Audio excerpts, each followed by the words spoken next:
Okay,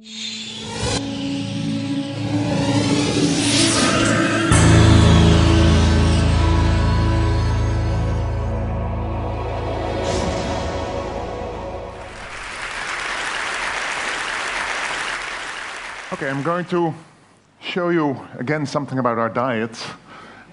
And I would like to know what the audience is. And so, who of you ever ate insects? That's quite a lot. But still, you're not representing the overall population of the Earth. Because there's 80% out there that really eats insects. But this is quite good. Why not eat insects? Well, first, what are insects? Insects are animals that walk around on 6 legs. And here you see just a selection. There are 6 million species of insects on this planet. 6 million species. There's a few hundreds of mammals, 6 million species of insects. In fact, if we count all the individual organisms, we would come at much larger numbers. In fact, of all animals on Earth, of all animal species, 80% walks on 6 legs. But if we would count all the individuals, and we take an average weight of them, it would amount to something like 200 to 2,000 kilograms for each of you and me on Earth. That means that in terms of biomass, insects are more abundant than we are. And we're not on a planet of man, but we're on a planet of insects. Insects are not only there in nature, but they also are involved in our economy, usually without us knowing. There was an estimation, a conservative estimation, a couple of years ago, that the US economy benefited by $57 billion per year. It's a number, very large, a contribution to the economy of the United States for free. And so I looked up what the economy was paying for the war in Iraq in the same year. That was $80 billion US. Well, we know that that was not a cheap war. So insects, just for free, contribute to the economy of the United States with about the same order of magnitude, just for free, without everyone knowing. And not only in the States, but in any country, in any economy. What do? They remove dung, they pollinate our crops. 1/3 of all the fruits that we eat are all a result of insects taking care of the reproduction of plants. They control pests, and they're food for animals. They're at the start of food chains. Small animals eat insects, even larger animals eat insects, but the small animals that eat insects are being eaten by larger animals, still larger animals, and at the end of the food chain, we are eating them as well. There's quite a lot of people that are eating insects, and here you see me in a small provincial town in China, Lijiang, about 2 million inhabitants. If you go out for dinner, like in a fish restaurant where you can select which fish you want to eat, you can select which insects you would like to eat. And they prepare it in a wonderful way. And here you see me enjoying a meal with caterpillars, locusts, bee, pupae, delicacies. And you can eat something new every day. There's more than 1,000 species of insects that are being eaten all around the globe. That's quite a bit more than just a few mammals that we're eating, like a cow or a pig or a sheep. More than 1,000 species. An enormous variety. And now you may think, okay, in this provincial town in China they're doing that, but not we. Well, we've seen already that quite some of you already ate insects, maybe occasionally. But I can tell you that every one of you is eating insects, without any exception. You're eating at least 500 grams per year. What are you eating? Tomato soup? Peanut butter? Chocolate? Noodles? Any processed food that you're eating contains insects. Because insects are here all around us. And when they're out there in nature, they're also in our crops. And some fruits get some insect damage. Those are the fruits, if they're tomato, that go to the tomato soup. If they don't have any damage, they go to the grocery.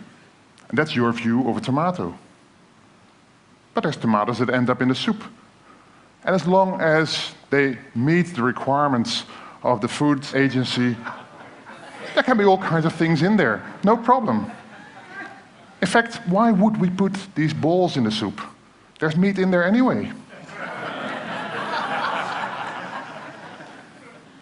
In fact, all our processed foods contain more proteins than we would be aware of.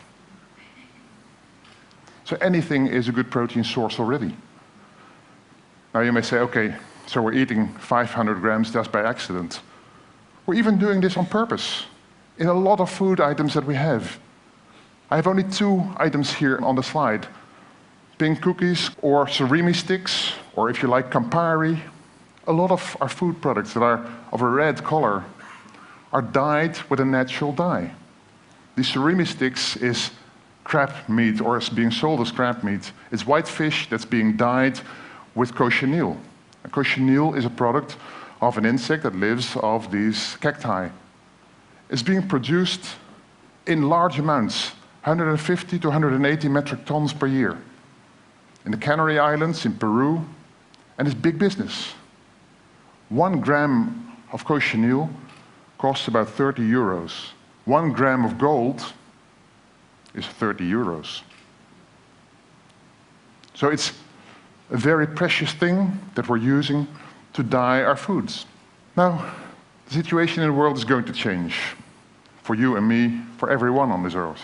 The human population is growing very rapidly, and is growing exponentially.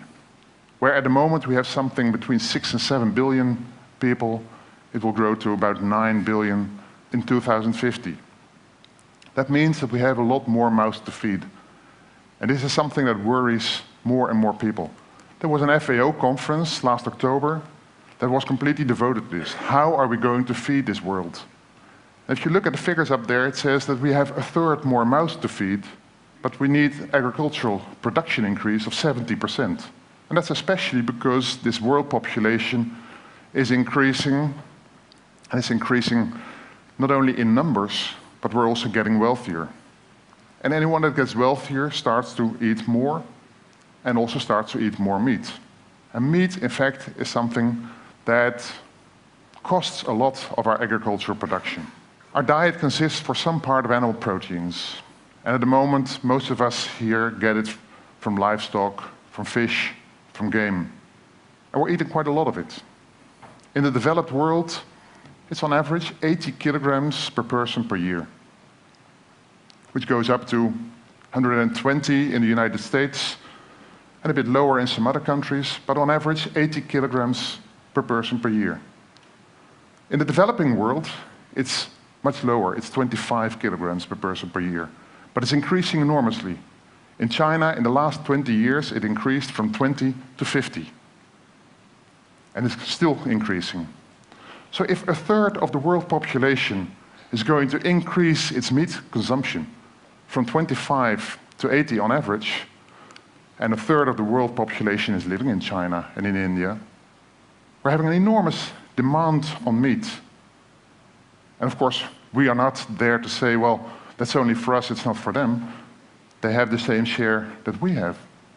Now, to start with, I should say that we are eating way too much meat in the Western world. We could do with much, much less. And I know I've been a vegetarian for a long time, and you can easily do without anything. You'll get proteins in any kind of food anyway. But then, there's a lot of problems that come with meat production, and we're being faced with that more and more often. The first problem that we're facing is human health. Pigs are quite like us. They're even models in medicine, and we can even transplant organs from a pig to a human. That means that pigs also share diseases with us. And in a pig disease, a pig virus and a human virus can both proliferate, and because of their kind of reproduction, they can combine and produce a new virus. This has happened in the Netherlands in the 1990s during the classical swine fever outbreak. You get a new disease that can be deadly. When you eat insects, they're so distantly related from us that this doesn't happen. So that's 1 point for insects. And there's the conversion factor. If you take 10 kilograms of feed, you can get 1 kilogram of beef, but you can get 9 kilograms of locust meat. So if you would be an entrepreneur, what would you do? With 10 kilograms of input, you can get either 1 or 9 kilograms of output. So far, we're taking the 1 or up to 5 kilograms of output. We're not taking the bonus yet. We're not taking the 9 kilograms of output yet. So that's 2 points for insects. Then there's the environment. If we take 10 kilograms of food and it results in 1 kilogram of beef, the other 9 kilograms are waste. And a lot of that is manure. If you produce insects, you have less manure per kilogram of meat that you produce. So less waste. Furthermore, per kilogram of manure, you have much, much less ammonia and fewer greenhouse gases when you have insect manure than when you have cow manure. So you have less waste, and the waste that you have is not as environmentally malign as it is with cow dung. So that's 3 points for insects. Now there's a big if, of course, and it is if insects produce meat that is of good quality. Well, there have been all kinds of analyses, and in terms of protein, of fat, of vitamins, it's very good. In fact, it's comparable to anything that we eat as meat at the moment. And even in terms of calories, it's very good. 1 kilogram of grasshoppers has the same amount of calories as 10 hot dogs or 6 Big Macs. So that's 4 points for insects.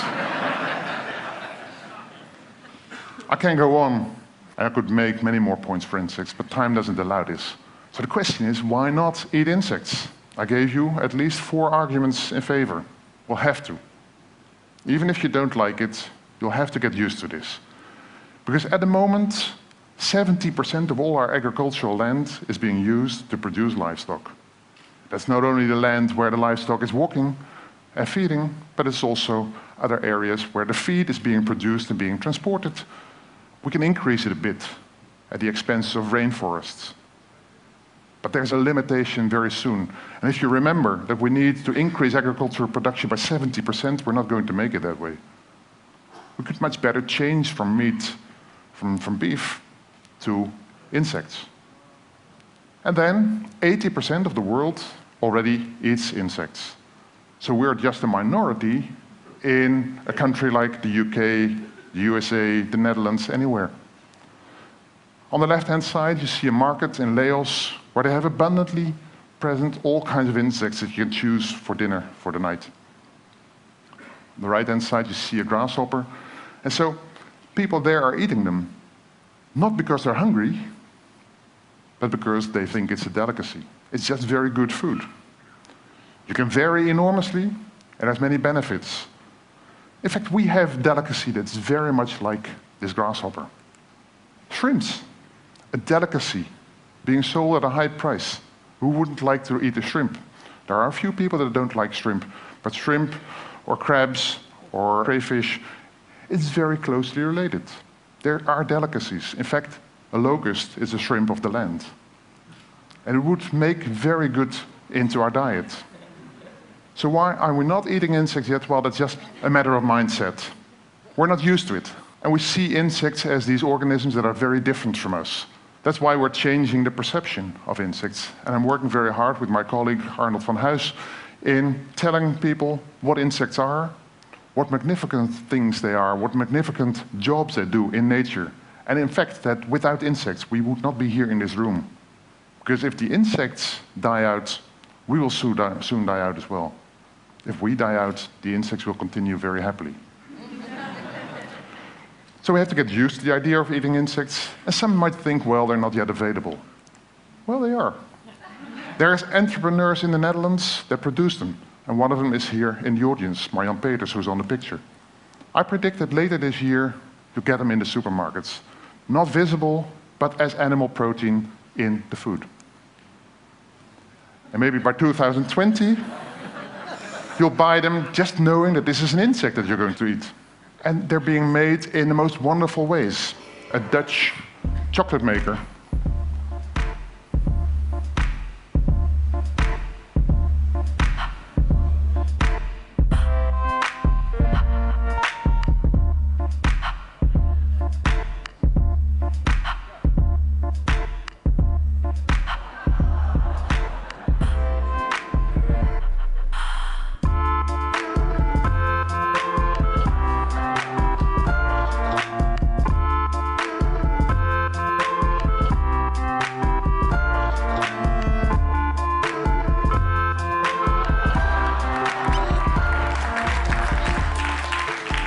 So there's a lot of design to it even. Well, in the Netherlands, we have an innovative Minister of Agriculture, and she puts the insect on the menu in her restaurant, in her ministry. And when she got all the ministers of agriculture of the EU over to The Hague recently, she went to a high-class restaurant and they ate insects all together. It's not something that is a hobby of me. It's really taken off ground. So why not eat insects? You should try it yourself. A couple of years ago, we had 1,750 people all together on a square in Wageningen town, and they ate insects at the same moment, and this was still big news. I think soon it will not be big news anymore when we all eat insects, because it's just a normal way of doing. So you can try it yourself today, and I would say, enjoy. And I'm going to show to Bruno some first tries, and he can have the first bites.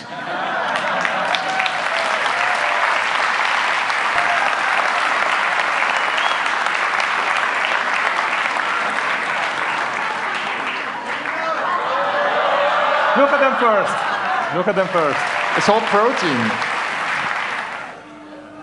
That's exactly the same you saw in the video, actually, and it looks delicious. Let's just make it nuts or something. Thank you.